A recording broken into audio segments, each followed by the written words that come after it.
Hello दोस्तों। आज की वीडियो में हम बीएमएस फर्स्ट प्रॉफ के क्रिया शरीर पेपर 2 के सबसे इंपॉर्टेंट प्रीवियस ईयर क्वेश्चंस का डीप एनालिसिस करेंगे। आपको पता चलेगा कि कौन से क्वेश्चन बार बार रिपीट हो रहे हैं और किस तरह से आप इन्हें स्मार्टली प्रिपेयर कर सकते हो। अगर आपको एग्जाम में हाई स्कोर चाहिए और टाइम वेस्ट किए बिना इंपॉर्टेंट टॉपिक्स कवर करना है तो इस वीडियो को पूरा देखो। चलिए शुरू करते हैं।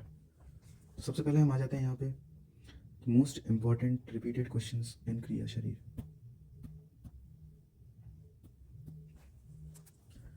तो पेपर का पैटर्न आप जानते ही हैं कि शॉर्ट आंसर्स, फिर लॉन्ग आंसर्स और एमसीक्यूज, इस तरह के क्वेश्चन आते हैं। तो सबसे पहले हम शॉर्ट आंसर्स की बात करते हैं।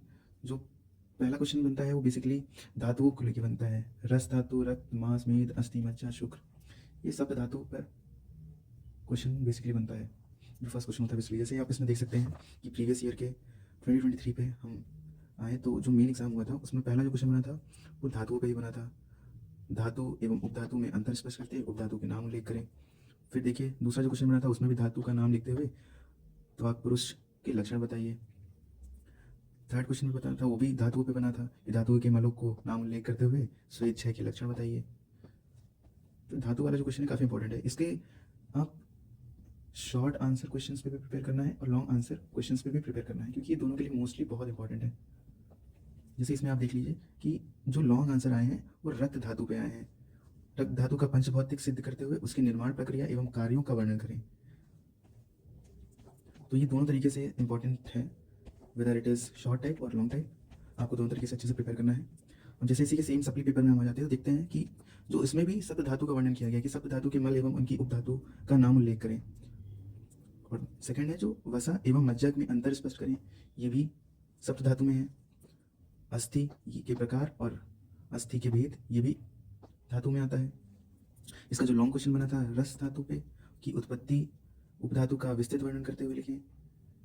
ये सभी जो क्वेश्चंस हैं whether it is just 2024 paper, जैसे कि आप देख रहे हो इसमें रस, रक्त, संवहन एवं रस प्रसादोज विकार बताइए। तो ये बेसिकली हम बता रहे हैं कि जो पेपर है धातु वाला वो बहुत इंपॉर्टेंट क्वेश्चन है।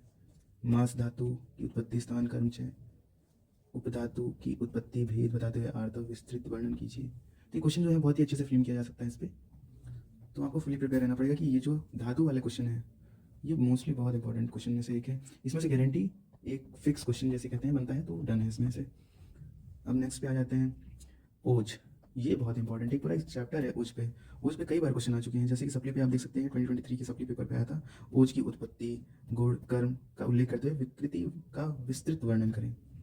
तो इसका ओज पूरा पूरा एक चैप्टर आ जाता है। तो इसी वजह से ही काफ़ी इंपॉर्टेंट एक पैरामीटर बन जाता है डिसाइड करने के लिए। क्वेश्चन जो एग्जामिनर होते हैं वो मोस्टली रिपीटेड क्वेश्चन को ज़्यादा यूज़ करते हैं, प्रेफर करते हैं, और क्योंकि ये इंपॉर्टेंट टॉपिक्स में से एक है तो इसका यूज़ हो जाता है। अब जैसे इसमें देखिए 2024 के भी हमारे लेटेस्ट जो पेपर हुए हैं 2024 पे, उस पर हमारा ये देखिए ओज की उत्पत्ति, गुण, भेद एकदम सेम टू सेम वही कॉपी पेस्ट कर दिया गया है। सेम ही क्वेश्चन है दोनों के। अब आ जाते हैं इसके उपधातु पे।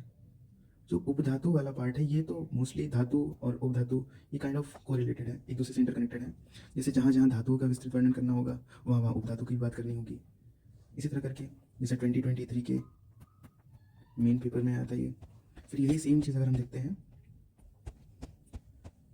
क्रिया शरीर के सेकंड पेपर पे, तो धातु जैसे रस धातु का आ रहा है तो उसके साथ साथ उपधातु का भी वर्णन करने को आ रहा है। तो ये दोनों कहीं ना कहीं से इंटरकनेक्टेड है। तो ये टॉपिक जैसे आप धातु को प्रिपेयर कर रहे हो तो उपधातु को साथ ही साथ प्रिपेयर करना चाहिए। अब इस पर जो सेकंड मोस्ट इंपॉर्टेंट वो आश्रय आश्रय भाव है। इसका एक पूरा लॉजिकल पैरामीटर सेट किया गया है, उसको आपको पढ़ना है। जैसे इसमें क्वेश्चन आते हैं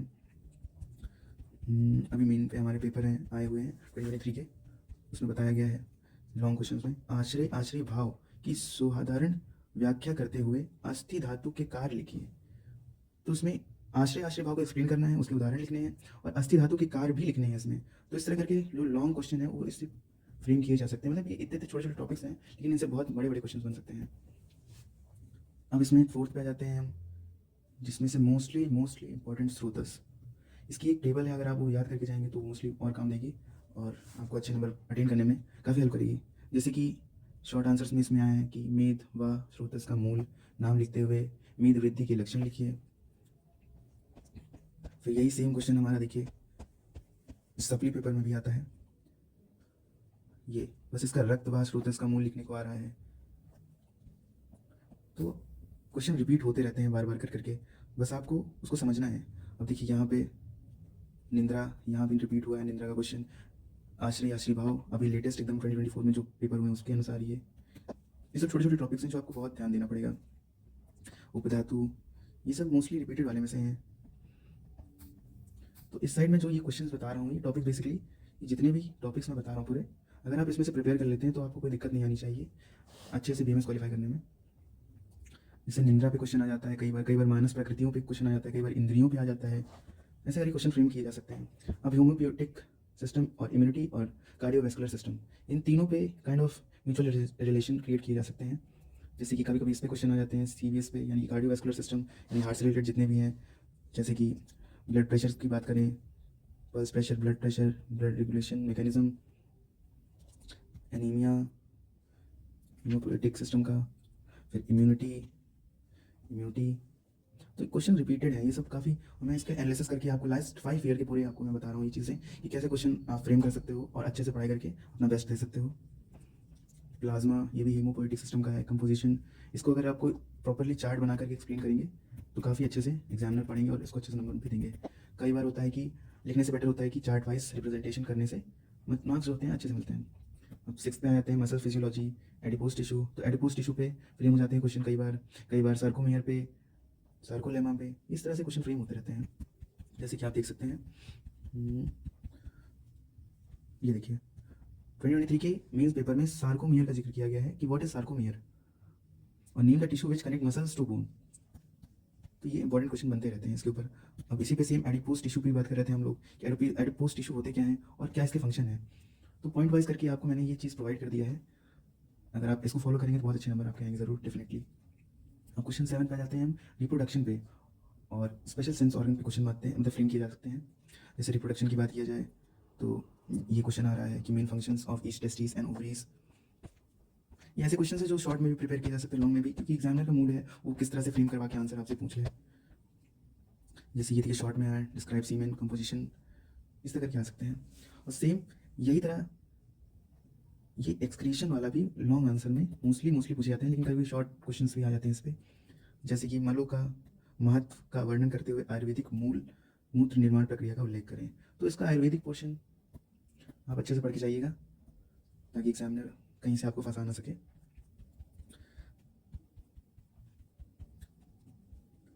ये देखिए एक्सक्रीशन का, ये आयुर्वेदिक पोर्शन का, मूत्र क्षय वृद्धि के लक्षण, मूत्र निर्माण की प्रक्रिया। तो इसका आयुर्वेदिक पोर्शन जो होता है मोस्टली वो इंपॉर्टेंट होता है एज एन नाउ, जैसे कि ट्रेंड आ रहा है। तो इससे पहले तो इसके कंपोजिशन, फॉर्मेशन ऑफ यूरिन, ये सब भी इंपॉर्टेंट टॉपिक्स हैं जिसको आपको कवर करके जाना है ताकि कहीं से कोई दिक्कत नहीं हो। तो मोटा मोटा देखिए तो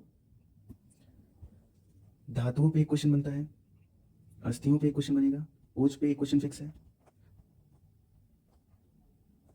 आश्रय आश्रय भाव पे, उपधातु पे भी एक क्वेश्चन फिक्स है, फिर निद्रा पे एक क्वेश्चन फिक्स है, स्रोतस पे डेफिनेटली एक क्वेश्चन फिक्स है, हेमोपोएटिक सिस्टम पे भी एक क्वेश्चन फिक्स रहेगा आपका, सीवीएस पे एक क्वेश्चन फिक्स रहेगा, इम्यूनिटी पे एक क्वेश्चन फिक्स है, मसल फिजियोलॉजी पे आपका एक क्वेश्चन फिक्स रहेगा, रिप्रोडक्शन पे एक क्वेश्चन आपका फिक्स रहेगा, एक्सक्रीशन के आयुर्वेदिक पोर्शन में आपका एक क्वेश्चन फिक्स रहेगा। तो टोटल देखें तो इस तरह करके 13 क्वेश्चंस कहीं ना कहीं आपको बहुत हेल्प करेंगे पेपर को बूस्ट अप करने पे। इसको आप प्रिपेयर करेंगे तो शॉर्ट आंसर कहीं ना कहीं, लॉन्ग आंसर भी आपके इसी में प्रिपेयर हो जाएंगे। अब आते हैं इसके लॉन्ग आंसर्स पे। जो लॉन्ग आंसर हैं वो रस, रक्त, मांस, मेद, अस्थि, मज्जा, शुक्र, ये सेम वही टॉपिक हैं जो कि मैंने अभी शॉर्ट में आपको बताया था कि धातुओं के बारे में, सप्त धातु। तो इसके मैंने आपको यहाँ पहले ही बता दिया है कि जो शॉर्ट आंसर, लॉन्ग आंसर दोनों तरीके से प्रिपेयर किए जा सकते हैं, क्योंकि इसके काफ़ी इंपॉर्टेंस को दिखाया गया है अभी, जैसे कि आपने पेपर में देखा ही है कि धातु धातु धातु। और कई बार चीज़ें होती हैं कि क्वेश्चन केवल एक धातु पे पूछ लेते हैं कि रक्त धातु का विस्तार में वर्णन करते हुए उसके प्रमाण को बताइए। तो चीज़ें इस तरह करके भी आ सकती हैं। तो जो आपका सप्त धातु वाला पोर्शन है उसको आपको एकदम फिक्स करके क्लियर कर लेना है टीचर से या वीडियो लेक्चर देख करके, कैसे भी करके आपको फिक्स कर लेना है, क्योंकि इससे एक क्वेश्चन पक्का है। एक या मल्टीपल क्वेश्चन की प्रोबेबिलिटी बनती है इस पर। इसी तरह सेम ओज पे है, पूरा चैप्टर है इसका। ये सब क्वेश्चन है जो रिपीटेड होते रहते हैं। उपधातु हो गया, मल हो गया, मानस प्रकृति हो गई, होम्योपोएटिक सिस्टम हो गया, कार्डियोवैस्कुलर सिस्टम हो गया, इम्यूनिटी हो गई, एक्सक्रिएशन हो गया, ये सब चीज़ें हैं जो रिपीट होती रहती हैं। अब होम्योपोएटिक सिस्टम, सीवीएस, इम्यूनिटी, ये सब में ज़्यादा डिफरेंस नहीं है। अगर आप एक चीज़ पढ़ेंगे तो एक टॉपिक दूसरे से रिलेटेड ही है। जैसे होम्योपोएटिक सिस्टम में यहाँ पे आ गया नॉर्मल आरबीसी के काउंट, एडल्ट्स में कितने होते हैं, डायमीटर, थिकनेस, ये सब बेसिक चीज़ें हैं जो आपको आनी चाहिए। रिप्रोडक्शन भी कभी कभी इसके लॉन्ग क्वेश्चन बन जाते हैं। जैसे रिप्रोडक्शन में जैसे menstrual cycle, ovarian cycle, uterine changes,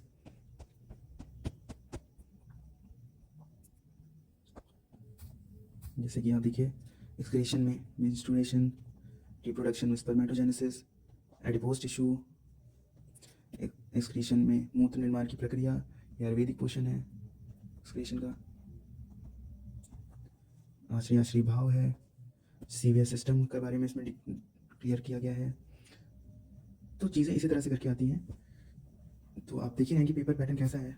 तो मैंने आपका डीपी एनालिसिस करके ये सब चीज़ें बताई है, तो उसका यूज़ करिए और अच्छे नंबर लाइए। Thank you.